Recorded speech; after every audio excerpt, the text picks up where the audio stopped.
ஏன் ஓய்வு நாள் நம்ம உண்மையாக கடைப்பிடிக்கணும்னு சொல்கிறோன்னு? நம்ம இருக்கிற காலகட்டம் என்ன காலகட்டம்? பெரிய ஓய்வு நாள், கிரேட் சாபத். அந்த காலகட்டத்தில் இருக்கிறோம். எல்லாம் உபவாசம் இருந்தாங்க. நம்ம உபவாசம் இருக்குன்னு அப்படி அர்த்தம் கிடையாது. என்ன அர்த்தம் தெரியுமா? We must take simple food, எளிமையான ஆகாரம்.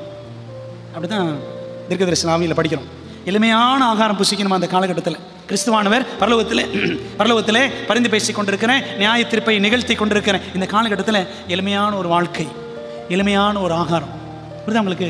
அதுதான் பாவனி வார நாளிலே நம்ம வாழக்கூடிய வாழ்க்கை.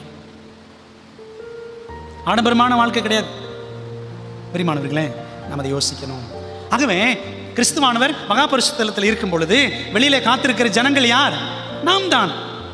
அது எவ்வளவு காலம் செல்லும், அந்த நியாய தீர்ப்பு இன்னும் எவ்வளவு காலம் செல்லும் என்று நாம் சொல்ல முடியாது. ஆயினும் அதற்கு நீண்ட காலம் பிடிக்காது என்பதை நாம் அறிவோம்.